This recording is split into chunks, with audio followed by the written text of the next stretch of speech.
শুকরিয়া করতে হবে কার? আরো জোরে সরে বলেন, শুকরিয়া হবে কার?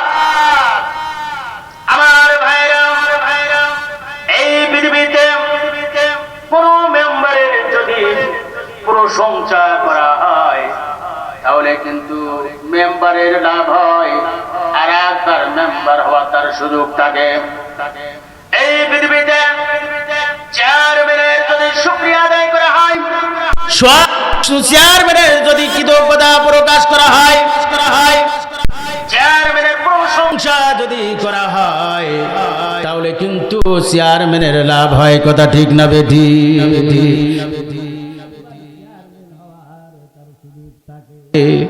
এই পৃথিবীতে বড় এমপি মহোদয় প্রশংসা করেন তাহলে আরেকবার এমপি হওয়ার চান্স থাকে।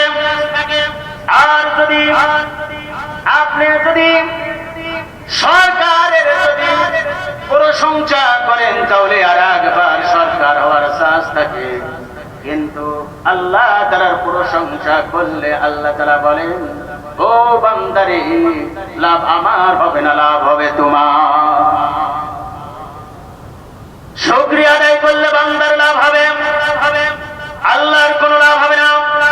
এই পৃথিবীতে সমস্ত মানুষ যদি একত্র হয়ে আল্লাহ তাআলার মিছিল করা শুরু করে দেয় আর যদি বলে আল্লাহ তাআলার আমরা শুকরিয়া আদায় করব না, আপনারা চিৎকার বলেন তো দেখি, আল্লাহর কি কোনো ক্ষতি হবে নাকি?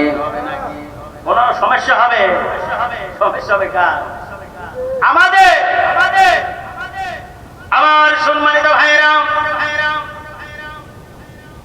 মূসা আলাইহিস সালামের যুগে দুই ব্যক্তি ছিলেন। মূসা আলাইহিস সালাম যখন আল্লাহর সাথে কথা বলার জন্য দূর পাহাড়ে যখন রওনা দিয়েছেন, প্রতিমধ্যে একজন বান্দার সাথে দেখা হয়ে গেল। তিনি খুব দরিদ্র বান্দা। এমন অবস্থা, এমন দরিদ্র বান্দা আমাদের বাংলার জমিনে মনে হয় এখন পাওয়া যাবে না। ওই ব্যক্তি তার ইজ্জতকে আবৃত্তি করবে এমন কোন তার পোশাক নাই যে তার লজ্জা স্থানকে ঢেকবে, এইরকম তার কোনো পোশাক তার কাছে না। তিনি একটা বর্ষ করে বালু টেনে টেনে তার ইজ্জতকে ঢেকে রেখে দিয়েছে। এমন বান্দা মূসা কালিমুল্লাহকে বলে, এ জামানার পয়গম্বর মূসা কালিমুল্লাহ, আপনি মনে হয় আল্লাহ রাব্বুল আলামিনের সাথে কথা বলার জন্য যাচ্ছেন। আমার আবদার হলো, এই যে আমি দরিদ্র অবস্থায় আছি, আপনি আমার কথা আল্লাহ রাব্বুল আলামিনের কাছে জিজ্ঞাসা করবেন, কি করলে আমার দরিদ্রতা দূর হয়ে যাবে, আল্লাহ তাআলার কাছে জানবে। জামানার পয়গম্বর মূসা কালিমুল্লাহ তিনি বললেন, ঠিক আছে ভাই, আল্লাহর কাছে বলবো, তোমার কথা বলবো। এরপরে আবার রওনা হলেন। যেতে যেতে আবার আর এক ব্যক্তির সাথে দেখা হয়ে গেল। ওই ব্যক্তি বললেন, হে জামানার পয়গম্বর, আপনি মনে হয় আল্লাহর সাথে কথা বলার জন্য যাচ্ছেন। আপনি আল্লাহর কাছে আমার সম্পর্কে জিজ্ঞাসা করবেন। আল্লাহ তাআলা আমাকে এত ধন সম্পদ দান করেছে, যার কারণে আল্লাহ তাআলার আমি শুকরিয়া আদায় করতে পারি না। আল্লাহ তাআলার ইবাদত করতে আমার কষ্ট হয়। কি করলে আমার অর্থ সম্পত্তি কমে যাবে? ও মূসা কালিমুল্লাহ, এই কথাটা আল্লাহ রাব্বুল আলামিনের কাছে বলবি। আমার সম্মানিত ভাইরা, এই কথা বলাতে জামানার পয়গম্বর মূসা কালিমুল্লাহ তিনি চলে গেলেন, আল্লাহর সাথে কথা বললেন। দূর পাহাড়ে গিয়ে আল্লাহর সাথে অনেক কথা বলার পরে মূসা কালিমুল্লাহ আল্লাহর কাছে বললেন, হে আল্লাহ, আমি যখন আসছিলাম পথিমধ্যে এক ব্যক্তি, গরিব ব্যক্তির সাথে আমার দেখা। ওই ব্যক্তি জিজ্ঞাসা করলো, কি করলে আমার সংসারটা চলাচল হবে, আমার অবস্থা ভালো হবে, এই কথা জিজ্ঞাসা করেছে। আল্লাহ বলেন তো দেখি আপনার বান্দা কি করলে অবস্থা ভালো হবে। আল্লাহ রাব্বুল আলামিন মূসা কালিমুল্লাহকে বললেন, হে মূসা কালিমুল্লাহ, তুমি এই কথাই আমার ওই বান্দাকে বলবে যে বেশি বেশি করিয়া সে যেন আমার শুকরিয়া আদায় করে। এই কথা আল্লাহ রাব্বুল আলামিন মূসা কালিমুল্লাহকে বলে দিলেন। এরপরে মূসা কালিমুল্লাহ বললেন, আপনার আর এক বান্দার সাথে দেখা হয়েছে, সেই বান্দা তাকে আপনি এত অর্থ সম্পত্তি দান করেছেন, যার কারণে আপনার ইবাদত করতে তার কষ্ট হয়। কি করলে আপনার মাল সম্পদ তার থেকে কমে যাবে, এই পদ্ধতিটা, এই আমলটা আপনি শিখায় দেন। আল্লাহ তাআলা বললেন, হে মূসা কালিমুল্লাহ, আপনি ওই বান্দাকে এই কথা বলবেন বেশি বেশি করিয়া যেন আমার না শুকরিয়া করে। দেখেন, যে বান্দার বেশি আল্লাহ রাব্বুল আলামিন বলেন না শুকরিয়ার কথা, আর যে বান্দার কিছুই নাই তাকে শুকরিয়ার কথা বললেন। বলেন তো দেখি দুই রাগ হবে কিনা? মূসা কালিমুল্লাহ তিনি রওনা হইলেন। প্রতিমধ্যে ধনী ব্যক্তির সাথে দেখা হয়ে গেল। মূসা কালিমুল্লাহকে বললেন, আপনি আমার জন্য কি আসছেন? জামানার পয়গম্বর মূসা কালিমুল্লাহ বললেন, হে ভাই, আল্লাহ রাব্বুল আলামিন তোমাকে বেশি বেশি করিয়া না শুকরিয়া করতে বলেছেন। জিজ্ঞাসা করলেন, কি বললেন জামানার পয়গম্বর মূসা কালিমুল্লাহ? আমি আল্লাহ তাআলার না শুকরিয়া আদায় করব, এটা আমার পক্ষে সম্ভব নয়। আমি আল্লাহ তাআলার প্রশংসা আমার করতেই হবে। আল্লাহ তাআলার প্রশংসা না করলে আমার মন ভরে না, আমার ইবাদত ঠিক হবে না। আমি আল্লাহ তাআলার কাছে আরো বেশি বেশি করে শুকরিয়া আদায় করব। আমার দ্বারা সম্ভব নয় আল্লাহ তাআলার না শুকরিয়া আদায় করা। আল্লাহ অর্থ না দিক সমস্যা নাই, কিন্তু শুকরিয়া করব আমি আল্লাহর। এরপরে তিনি চলে গেলেন। ওই গরিব ব্যক্তির সাথে দেখা। ওই ব্যক্তি জিজ্ঞাসা করলেন, হে জামানার পয়গম্বর মূসা কালিমুল্লাহ, আপনি আমার জন্য কি নিয়ে আসছেন?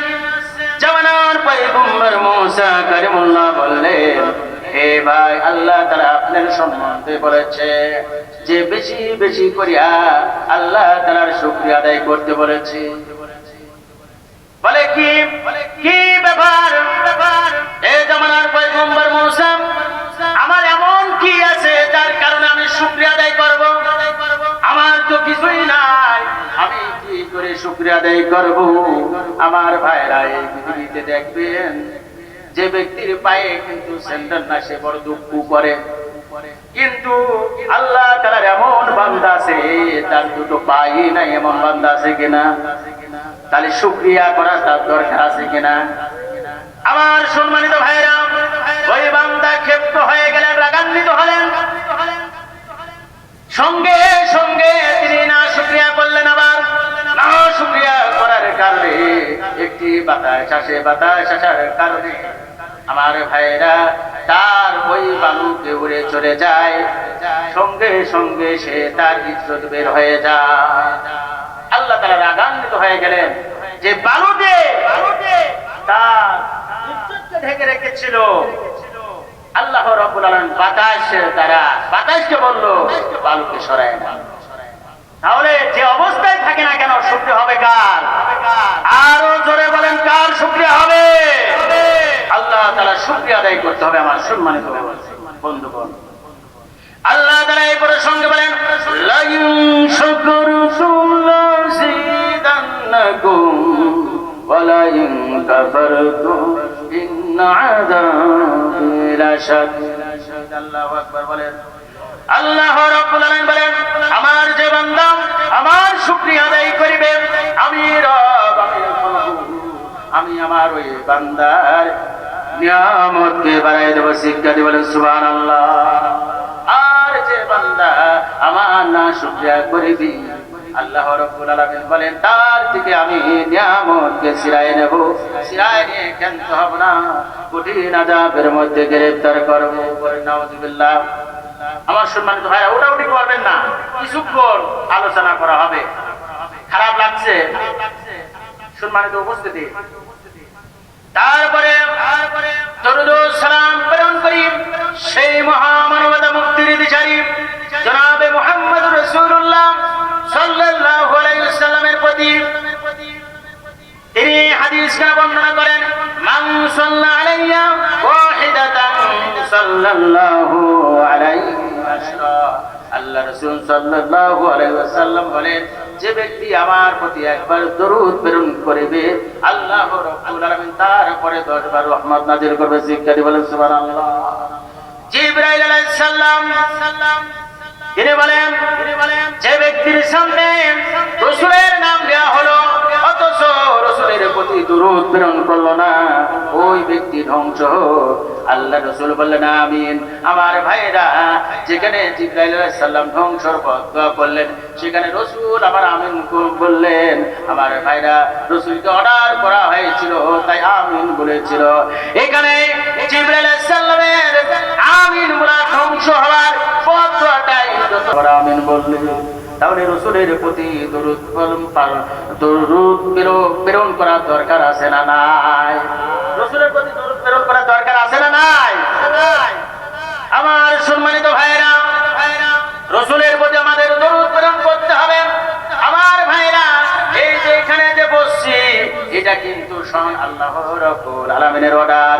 আল্লাহ তাআলা বলেছেন, ওয়া যাক্কির ফাইন্না যিকরা তানফাউল মুমিনিন। আল্লাহ তাআলা বলেন, হে রাসূল, আপনি মানুষদেরকে নসিহত করেন, কেননা নসিহত করিলে মুমিনদের উপকারে আসবে।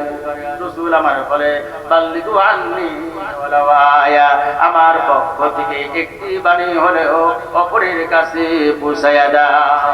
আল্লাহ রাব্বুল আলামিন অর্ডার করলেন, রাসূলও অর্ডার করলেন। এই জন্য तमाम পৃথিবীর আলেমদের দায়িত্ব এবং কর্তব্য আল্লাহ তাআলার এলেম যতটুকু থাকবে ততটুকু পৃথিবীতে পৌঁছায় দেয়া লাগবে। এটা কার আদেশ? আল্লাহ তাআলার আদেশ, রাসূলের আদেশ। আমার পক্ষ থেকে যদি একটি বাণী হয়, অপরের কাছে পৌঁছায় দেয়া। এই জন্য দায়িত্ব এবং কর্তব্য আছে না নাই?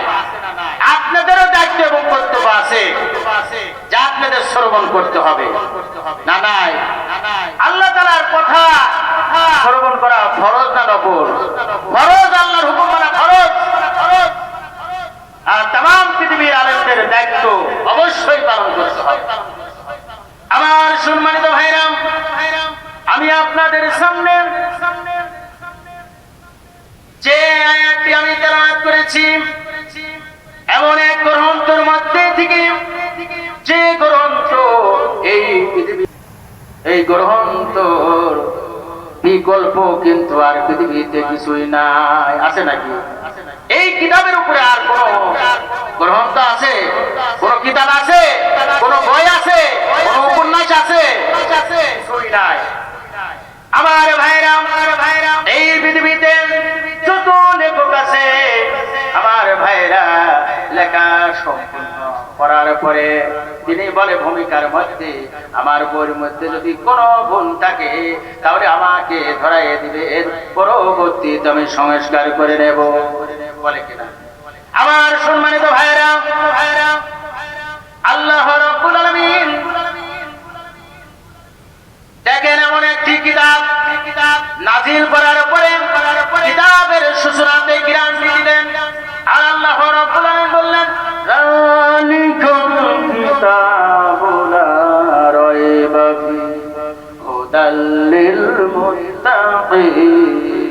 আল্লাহু আকবার বলেন। আল্লাহ তাআলা বললেন, এটা এমন একটি কিতাব, যে কিতাবের মধ্যে কোনো সন্দেহ নাই। সন্দেহ তো দূরের কথা, সন্দেহের অবকাশ পর্যন্ত নাই। এমন একটি কিতাব, এর মধ্যে থেকে আপনাদের সামনে আমি কথা বলতে চাই। আপনারা একটু কি ধৈর্য ধারণ করে বসবেন?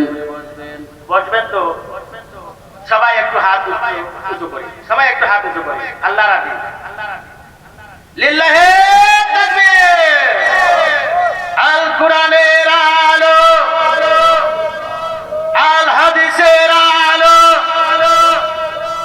লিল্লাহে তাকবীর। সমস্যা আছে? কোনো সমস্যা নাই। আশপাশে কোনো শয়তান থাকলে দূর হয়ে যাবে। কিছুক্ষণ আপনারা শ্রবণ করবেন। আমি আপনাদের সামনে সূরা আনআমের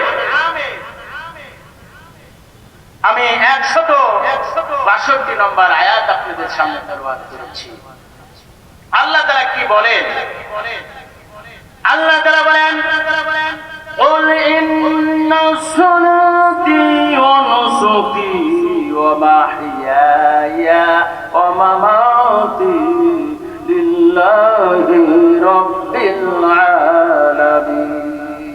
আল্লাহু আকবার বলেন। আল্লাহ তাআলা বলেন, নিশ্চয় আমার সালাত, আমার কুরবানি, আমার হায়াত, আমার মওত লিল্লাহি রাব্বিল আলামিন, একমাত্র আল্লাহ তাআলার জন্য হওয়া লাগবে। শিক্ষার্থী বলেন সুবহানাল্লাহ। কার জন্য হওয়া লাগবে? আল্লাহ তাআলার জন্য হওয়া লাগবে। আমার ভাইরা, তাহলে নিয়ে একটা সই করার দরকার আছে না নাই? এই পৃথিবীতে যত আপনি ইবাদত করেন না কেন, যদি সই না থাকে তাহলে কিন্তু আপনি নামাজ পড়েছেন, হজ করেছেন, যাকাত দিয়েছেন, কোনো লাভ হবে না। আমার ভাইরা, আল্লাহ তাআলা বললেন, কুল ইন্না সলাতি, একাল টান আছে, আমার সালাত। আমার সম্মানিত ভাইরা, আমরা এই সালাত কিন্তু আদায় করি। আমরা অনেক সময় মানুষ দেখানোর জন্য সালাত আদায় করি। আছে না নাই? মানুষ দেখানোর জন্য সালাত আদায় করে।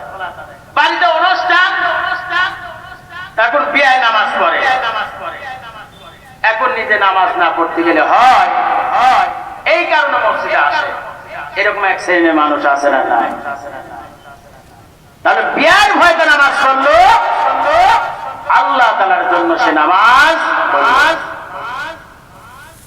আমার ভাইরা, জানেন নামাজ আদায় করলে কি লাভ হবে? আল্লাহ রাব্বুল আলামিন বললেন, আল্লাহ রাব্বুল আলামিন বলেন, ইন্নাল্লাযীনা আমানু ওয়া আমিলুস সালিহাতি ওয়া আকামুস সালাতা ওয়া আতুস যাকাতা লাহুম আজরুহুম ইনদা রাব্বিহিম ওয়া লা খাউফুন আলাইহিম ওয়া লা হুম ইয়াহজানুন।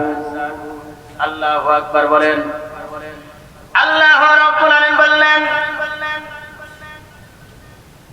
দ্বিতীয় নম্বর পারা, 6 নম্বর পৃষ্ঠা, 7 নম্বর লাইনের মধ্যে সূরা বাকারার 277 নম্বর আয়াতের মধ্যে আল্লাহ রাব্বুল আলামিন বললেন, ইন্নাল্লাযীনা, নিশ্চয় ওই সমস্ত ব্যক্তি, আমানু, যারা ঈমান এনেছে।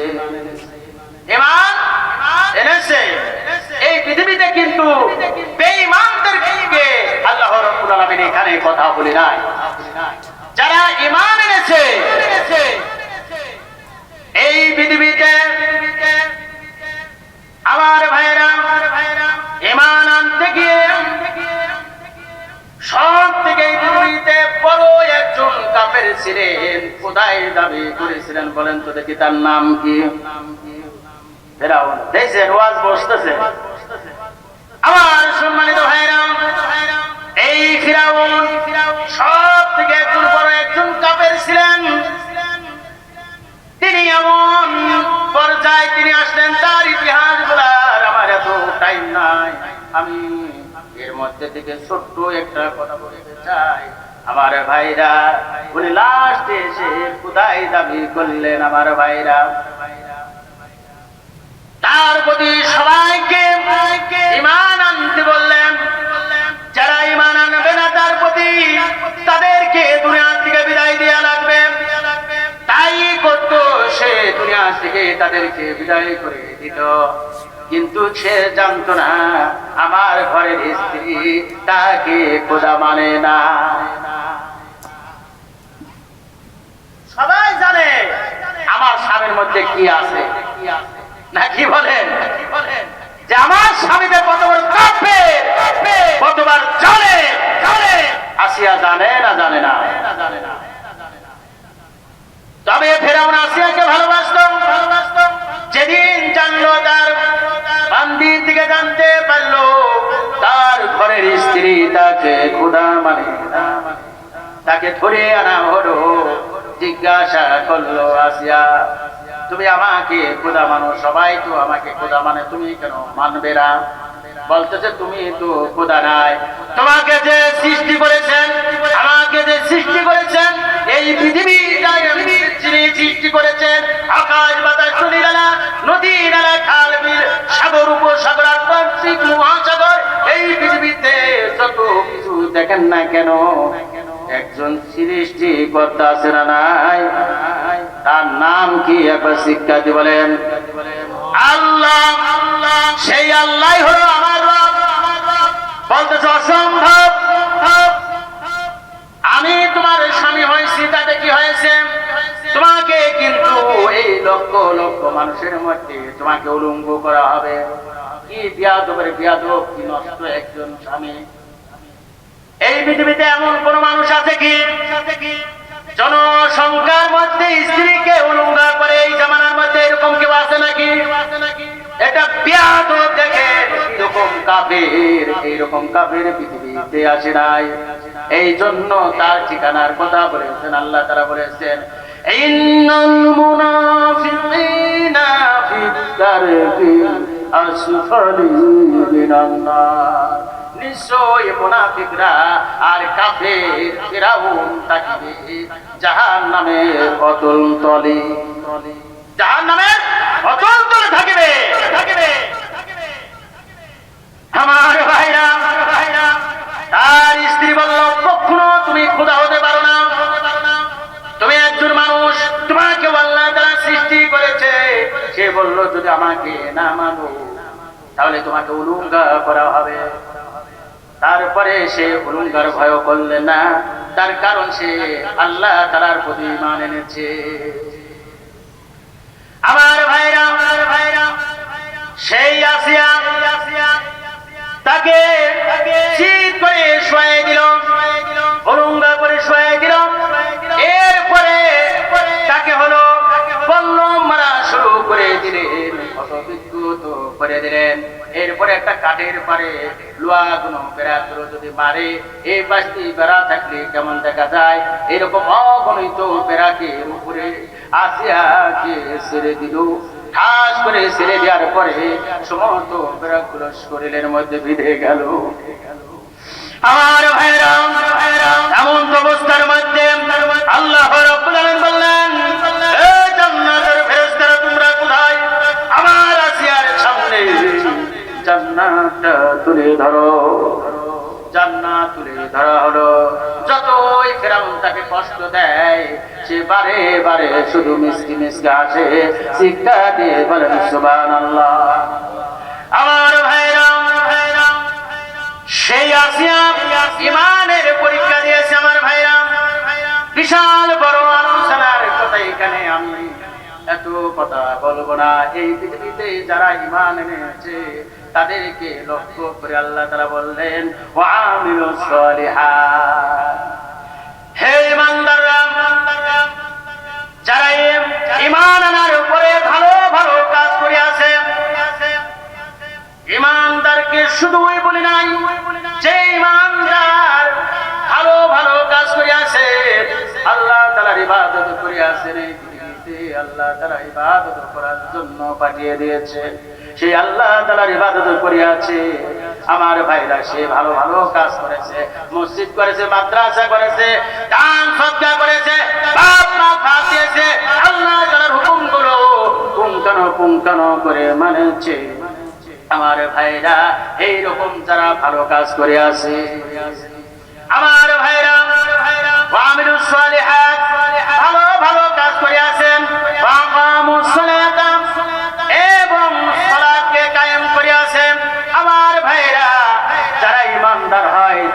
কিন্তু সালাত আদায় করে, তারাই কিন্তু নামাজ আদায় করে, আছে না নাই? আমার ভাইরা, নামাজ পড়তে হবে শুধুমাত্র আল্লাহ তাআলার জন্য। যদি নিয়তের মধ্যে গেলজাম থাকে আমার ভাইরা, নামাজ পড়তে পড়তে 50-60 বছর জিন্দেগি আপনি নামাজ পড়েছেন, কপালে ঘাটি পড়ে গিয়েছেন, আর আপনি মানুষ দেখানোর জন্য নামাজের কোনো দাম থাকবে না। আমার ভাইরা, নামাজ যারা আদায় করে আছেন, এই নামাজ আদায় করেছেন, নামাজের গুরুত্ব দিয়েছেন, তারপরে যাকাত প্রদান করিয়াছেন, আল্লাহ রাব্বুল আলামিন বললেন আমার এই সমস্ত বান্দাদের জন্য আল্লাহ তাআলা বললেন লাহুম আজরুহুম ইনদা রাব্বিহিম, তাদের জন্য আমার নিকটে রয়েছে পুরস্কার। শিক্ষা দিয়ে বলেন সুবহানাল্লাহ। পুরস্কার আছে আমার সম্মানিত ভাইরা, পুরস্কার আছে। আল্লাহ তাআলা এই কথা বললেন আমার ভাইরা। তারপরে 5টি পুরস্কার রয়েছে। জান্নাতে যাওয়ার আগেই আল্লাহ রাব্বুল আলামিন 5টি পুরস্কার মুমিন বান্দাদের জন্য রেখে দিয়েছেন। তার মধ্যে 1 নম্বর পুরস্কার রেখেছেন আল্লাহ রাব্বুল আলামিন এই দুনিয়াতে। কি পুরস্কারটা দুনিয়াতে? আল্লাহ রাব্বুল আলামিন বললেন যে বান্দার দিকের জন্য মারামারি, কাটাকাটি, ভাই ভাই দ্বন্দ্ব, এলাকা এলাকা দ্বন্দ্ব, নেতাই নেতাই দ্বন্দ্ব, সরকারে সরকারে দ্বন্দ্ব, রাষ্ট্র রাষ্ট্র দ্বন্দ্ব, সেই থেকে অভাবকে আমি ঘটাইয়া দেব। আমার ভাইরা, দুনিয়ার থেকে যত রিজিকের অভাব আছে, অভাবকে আল্লাহ তাআলা হটাই দেবে। শিক্ষা দিয়ে বলেন সুবহানাল্লাহ। আমার সম্মানিত ভাইরা, 1 নম্বর কি করবে? যারা নামাজ আদায় করবে তার অভাবকে হটাইয়া দিবে। দেখবেন যারা নামাজি হয় তাদের চেহারাটা সুন্দর হয়। ওই সে কালো চেহারায় নূর আছে না নাই? চেহারা দেখতে ভালো লাগে, আর মনে হয় সে এলাকার মধ্যে একজন ধনী মানুষ।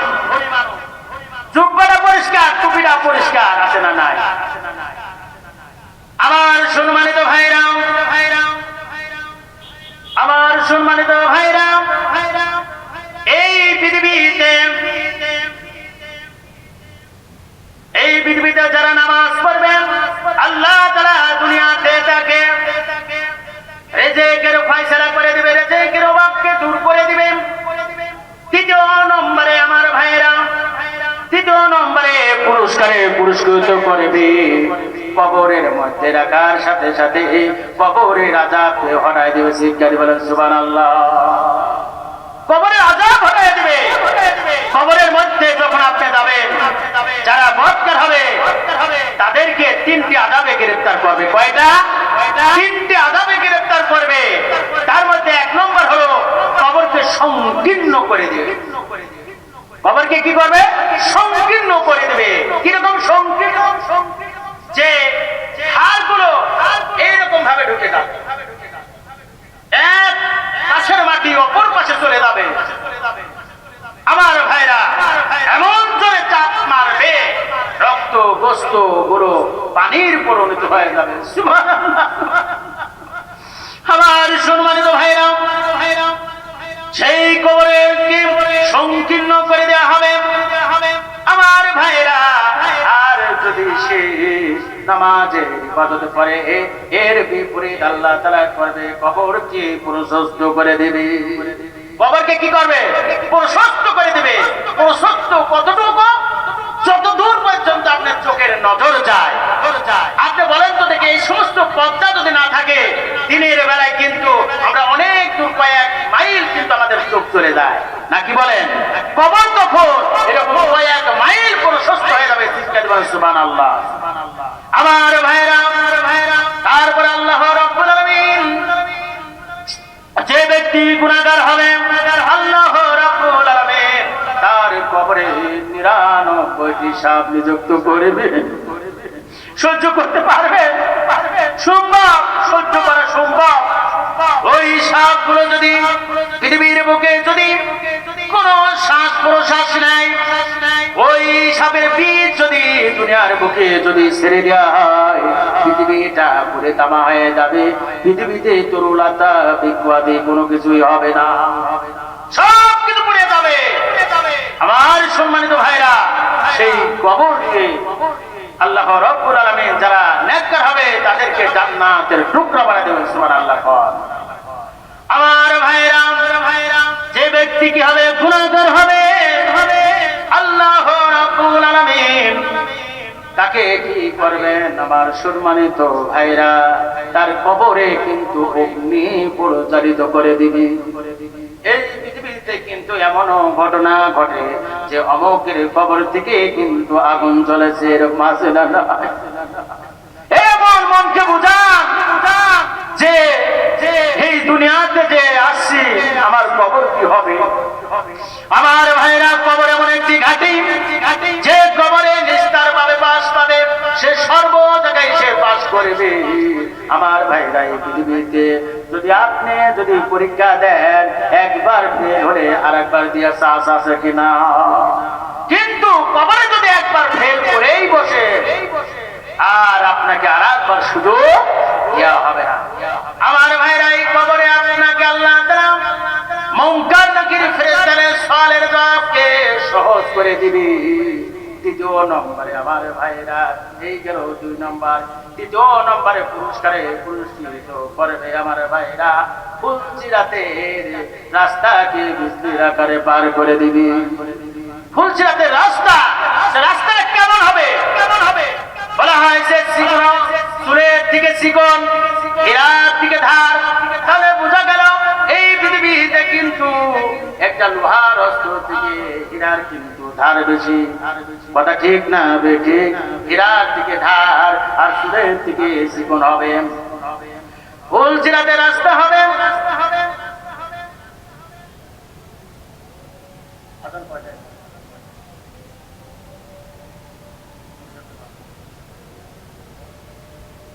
তাহলে আমি সংক্ষিপ্ত বিশ্বাস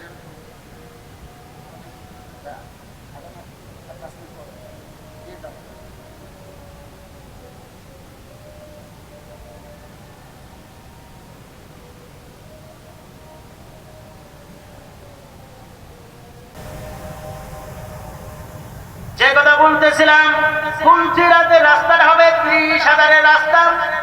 10 বছর উঠতে লাগবে, আর 10 বছর সমান আকারে যেতে লাগবে, আর 10 বছর নামতে লাগবে। এত বছরের রাস্তা মানুষ হায়াত পেয়েছে কয়েকদিন দুনিয়াতে। আমার সম্মানিত ভাইরা, সেই 30,000-এর রাস্তা মেঘ যে যখন বিদ্যুৎ চমকায়, ওই বিদ্যুৎ চমকানো কিন্তু আজও পর্যন্ত কোনো বিজ্ঞান ধরে রাখতে পারে না। সেই বিজ্ঞান চমকাতে যতটুকু টাইম লাগবে, অতটুকু টাইমের মধ্যে আল্লাহ রাব্বুল আলামিন ফুলসিরাতের রাস্তা পার করে দিবেন। আমার ভাইরা, এরপরে 2 নম্বরে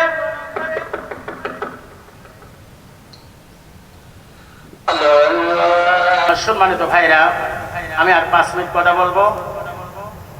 তো নামাজকে ইবাদত করলে 30,000-এর ফুলসিরাতের রাস্তা বিজলির চমকাতে যতটুকু টাইম লাগবে আল্লাহ তাআলা পার করে দেবে। সুবহানাল্লাহ বলে। আমার ভাইরা, এই হলো 3 নম্বরে।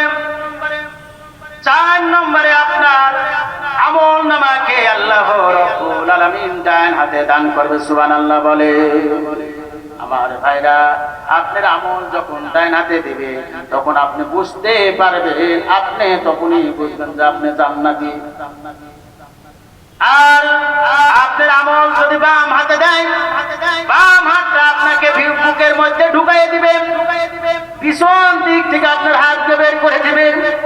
আমল নামাটা হাতের উপরে যখন দিবি, পড়তে বলবে, তখন ওই বান্দা বলবে, আল্লাহ গো, দুনিয়ার বুকে কোন জিনিস দেখার প্রয়োজন হলে, ধরার প্রয়োজন হলে সামনে থেকে দেখেছি অথবা ধরেছি, আজকে আপনি আমলটা দিচ্ছেন আমার পিছন দিক থেকে দিলেন, বুকের মধ্যে ঢুকাই দিলেন, কি আমল করেছি আমাকে একটু দেখার সুযোগ করে দেয়। আল্লাহ রাব্বুল আলামিন তখন ফেরেশতাকে বলবেন, হে ফেরেশতা, আমার এই বান্দা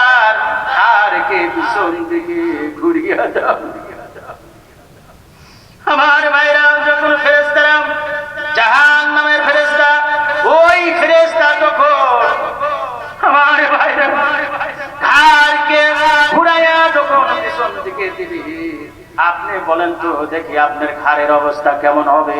ঘাড়ের রোগ একটাও থাকবে না, পট পট করে সবগুলো ছিঁড়ে যাবে। বলেন নাউজুবিল্লাহ। আমার ভাইরা, এই হলো যে বদকার হবে তার এইভাবে আমল আল্লাহ রাব্বুল আলামিন দেখাবেন। আমার সম্মানিত ভাইরা, আর আমল যদি ডান হাতে পান তাহলে আপনি বুঝবেন আপনি জান্নাতি। আল্লাহ রাব্বুল আলামিন তখন বলবে আমার ওই বান্দাকে আমি বিনা হিসাবে জান্নাতি দিলাম। জিজ্ঞাসা করেন সুবহানাল্লাহ। নামাজ ইবাদত করলে আল্লাহ রাব্বুল আলামিন বলেছেন লাহুম আজরুহুম ইনদা রাব্বিহিম। আল্লাহ তাআলা বলেন তোমাদের পুরস্কার আমার কাছে জমা রয়েছে, তোমাদের কোনো ভয় নাই আর তোমাদের কোনো চিন্তাও নাই। আল্লাহ রাব্বুল আলামিন বললেন ওয়ালা খাউফুন আলাইহিম ওয়ালা হুম ইয়াহজানুন।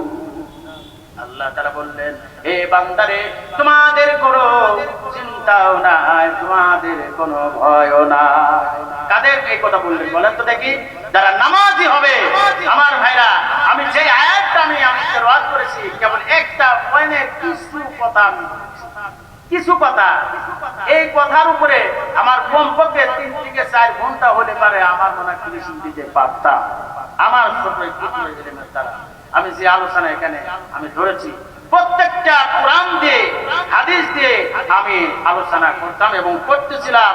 আমি কোনো বেফায়দা কোনো কথা কারো বিপদ আমার দুঃখের প্রাণ আজকে কষ্ট আসে আমার অন্তরটায়। আজকে বর্তমান যুগে হিংসায় চলছে, বিশেষ করে আমাদের আলেমদের মধ্যে আছে। কোথাও আগে বলবো না, হ্যাঁ অমুক চাকরি করে উনি কি জানে? আপনি বলেন তো লোকমান হাকিম কি ছিলেন? বিলাল রাদিয়াল্লাহু তাআলা কি ছিলেন? তারা কোথায় গিয়ে পৌঁছেছে? আপনি অহংকার করেন, আপনি হিংসা করেন, ওই মানুষে দাওয়াত দিবেন, ওই মানুষের এটা হয়েছে এটা হয়েছে হ্যান ত্যান। আজকে আমরা সাধারণ মানুষের কাছে আমরা আলোচনা সমালোচনার পাত্র হয়ে দাঁড়িয়েছি। কথা ঠিক না বেশি? যে 4-8টাতে আগে আলেমদের কথা ওঠে, আজও পর্যন্ত কেউ বলতে পারবে না এই দেশে আমি 12 বছর আছি কোন একজন আলেমের নামে কুৎসা বলেছি। আপনি ধরায় দেন। সম্মানিত উপস্থিতি, আজকে আমাদের আলোচনা আলেমদের আলোচনা অনেকেই শ্রবণ করতে জানে না। কি করব? তোমাদের আলোচনা শুনে কি হবে? মানুষ তো পরিবর্তন হচ্ছে না। সম্মানিত উপস্থিতি, এটা আসুন আজকে আমরা যে হিংসাটা, এই হিংসাটা আজকে আমাদের আলেম সমাজের কথা বলতেছে, আপনাদের কথা কিন্তু বলতেছি না। কারণ জাহান্নাম উৎপাদন করবে আলেম দিয়ে। জাহান্নাম কি উৎপাদন করবে? আলেম দিয়ে। আল্লাহ তাআলা যেন আমাকে জাহান্নাম উৎপাদন করায় সেইভাবে যে আর কোনো মুসলমান যদি পরিবেশ না। আমার সম্মানিত উপস্থিতি, যে আজকে তারা হিংসাকে কোনো গুনাহ মনে করতেছে না, কোনো গুনাহ মনে করতেছে না। গুনাহ যখন মনে না করে তখন তওবা করার কোনো দরকারই আসে না। আসুন নিজেকে শুধরান। তার কারণ বর্তমান যুগের আলেমদের উস্তাদ ধরা না, সোহবত নাই। দাওরা পাস করলেই সে আলেম হয় না, টাইটেল পাস করলেই সে আলেম হয় না, মুফতি মুহাদ্দিস হলেই সে আলেম হয় না। আলেমের সোহবত আগে থাকতে হয়। নিজের নফসকে দমন করতে হলে আগে একজন শিক্ষককে ধরতে হয়। যখন শিক্ষক ধরবে, ওই আলেম যখন রাস্তা দিয়ে হেঁটে যাবে, মানুষ দেখে ওই আলেমকে দেখে তার হিদায়াত হয়ে যাবে। মানুষ গ্রামের মানুষ হিদায়াত হয়ে যাবে আলেমকে দেখলে। হাদিস শরীফের মধ্যে আছে কোন আলেম মানুষের যদি চেহারার দিকে তাকান সঙ্গে সঙ্গে সগীরা এখন আল্লাহ তাআলা মাফ করে দেন। সুবহানাল্লাহ। এটা কোন নেতার কথা বলেছে? কোন দেশ সমাজের কোন মানুষদের কথা বলেছে? কোন ধনী মানুষের কথা বলেছে? না, কোন আলেমদের কথা বলেছে? একজন হকের আলেমের দিকে তাকাইলে পারে সগীরা কোন আল্লাহ তাআলা মাফ করে দেয়। সুবহানাল্লাহ বললেন না? সম্মানিত উপস্থিতি, আসুন আমরা হিংসা বিদ্বেষ থেকে আমরা দূরে থাকি। আমি সর্বপ্রথমে আমি আগে নিজেকে আমি বললাম, আপনাদের কথা বললাম না। আপনারা আমাদের থেকে, আমাদের আচার আচরণ থেকে আপনারা শিখবেন, তাই তো? আমাদের দলিল হলো কোরআন হাদিস, আর আপনাদের দলিল হলো বাংলার জমিনের আলেমেরা, বাংলার জমিনের আলেমেরা। তাই আসুন আমরা আলেম সমাজ ঠিক হয়ে যায়। আলেম সমাজ যদি ঠিক হতো, বিশ্বাস করে এই দেশটা স্বাধীন হয়েছে আজ কত বছর? 54 বছর। 54 বছর পরে ইসলাম কায়েম দরকার ছিল না। স্বাধীন হওয়ার পরে ইসলাম বাংলার জমিনে কায়েম হয়ে যেত যদি আলেম সমাজ যদি ঠিক হয়ে যেত। কথা ঠিক না বেটি? তাই আসুন আপনারা আমরা হিংসা বিদ্বেষ থেকে দূরে থাকি। সম্মানিত উপস্থিতি, আমি মুরব্বীরা আছে, বাবাজিরা আছে, তাদের সামনে জোরে কথা কয়ব বলে ফেলেছি, এটা আমার বিয়াদবি হয়ে গিয়েছে। আসুন আমাকে ক্ষমার নজরে দেখবেন। আমার আলোচনার মধ্যে ভুল হয়েছে, আমার ভাষার মধ্যে ভুল হয়েছে, আমার অশুদ্ধ ভাষা, আমার কথা বাধা বাধা যায়, এই জন্য আপনাদের কাছে আমি ক্ষমা প্রার্থী। আপনারা দোয়া করবেন আমি এই কোরআনকে নিয়ত করেছি পৃথিবীতে সমস্ত রাষ্ট্রই পৌঁছাই দিতে পারি। আমার জন্য একটু দোয়া করবেন না? আপনি দোয়া করবেন না? দোয়া করলে তো আপনারা আমিন বলতেন। আর একবার বলেন আমিন, আমিন বলেন। সম্মানিত উপস্থিতি, আমি একটা দৃঢ় অঙ্গীকার নিয়েছি। আজ থেকে কয়েক বছর আগে মাহফিল করে গেলে বাড়ির বিবি জিজ্ঞাসা করতো পুকুরে হাত দিত, কয় টাকা পেয়েছো? আমি এই বছরে বলেছি, আমি কোন মাহফিলের থেকে আসলে তুমি কখনো অন্তরের মধ্যে কথা নিয়ে আসবে না কোন মাহফিলের থেকে কয় টাকা পেলে। আমি যেখানে যাই আমি হাতিয়া, নিজের হাতিয়া আমি নিয়ে যাই, গাড়ি ভাড়া আমি নিয়ে যাই, নিজের পকেট খরচ নিয়ে যাই, এবং আমি নাস্তা খরচ পর্যন্ত নিয়ে যাই। আপনারা যদি এই হাত পাড়ার থেকে 18 পয়সা না দেন, আমি জিয়াউর রহমানের মনটা কালো হবে না। আজকে আলেম সমাজরা আজকে এই টাকা বিজেপ করে নেওয়ার কারণে আজকে সমালোচনার পাত্র হয়ে দাঁড়িয়েছি। আশরাফ আলী থানভীর থেকে আপনারা বেশি বড় হয়ে গেছে। ভারতবর্ষ থেকে তিনি আসতেন 1000-এর উপরে, সে কিতাব লিখেছেন। হাকিমুল উম্মত তাকে বলা হয়, উম্মতের ডাক্তার বলা হয়, উম্মতের রুহানি ডাক্তার বলা হয়। আশরাফ আলী থানভীকে, সেই আশরাফ আলী থানভীর থেকে আপনি বেশি বড় হয়ে গেছে। আপনার টাকা যদি কম দেয়, আপনার চেয়ারের দিকে টাকা নেই তারা। কিসের আপনার টাকা নিয়ে আলেম হয়েছে? আপনি কিসের আলেম হয়েছে? আপনি টাকা নিয়ে বয়ান করবেন? আপনি আপনাদের প্রতিষ্ঠানে আমি ছোট্ট একটি খেদমত করি। আমি যতটি মাহফিল করেছি, আমার এই পর্যন্ত 10 থেকে 15টা মাহফিল করা হয়ে গেছে। আমি ছোট, আমাকে যেখানে জিজ্ঞাসা করে হুজুর হাতিয়া কত দেওয়া লাগবে, আমি বলছি 1 টাকা দেওয়া লাগবে। তারপরে যদি কোনো ব্যক্তি যায় পুকুরের মধ্যে ঢোকায় দেয়, সেটাকে আমি দায়ী হব? তখন আপনারা আলেমকে সম্মান করলেন, কদর করলেন, সেখানে আপনার সাথে আমার মহব্বত বাড়লো না কমলো? আমি কেন আপনার কাছে ছোট হতে যাবো? কোরআনকে প্রচার করতে আসে। আল্লাহ তাআলা যেরকম মহান, আল্লাহর কোরআন তেমন মহান। আল্লাহ তাআলা জিনার উপরে এই কোরআনকে নাযিল করেছেন। তিনি হলেন মহানবী, তিনি সাধারণ নবী নয়, তিনি এলাকা ভিত্তিক নবী নয়, তিনি তামাম বিশ্বের নবী। শুধু বিশ্বের নবী নয়, আল্লাহ তাআলার উপরে তার ক্ষমতা আল্লাহ তাআলা দিয়েছেন। সেই কিতাবকে জিনার উপরে নাযিল করেছেন। আর এই কিতাবকে জিনারা প্রচার করবে, জিনারা রাসূলের উম্মত, জিনারা রাসূলের নায়েব, আলেম মাওলানা, তারাও সেরকম দামি হতে হবে, তার মনও সেরকম দামি হওয়া লাগবে, মনটাকে প্রশস্ত করে দেওয়া লাগবে ইসলামের জন্য। কথা ঠিক না বেটি? সম্মানিত উপস্থিতি, আমি আমার আলোচনা আর দীর্ঘায়িত না করে এখানেই সমাপ্ত করে দিলাম। ওয়া আখিরু দাওয়ানা আলহামদুলিল্লাহি রাব্বিল আলামিন। আসসালামু আলাইকুম ওয়া রাহমাতুল্লাহি ওয়া বারাকাতুহু।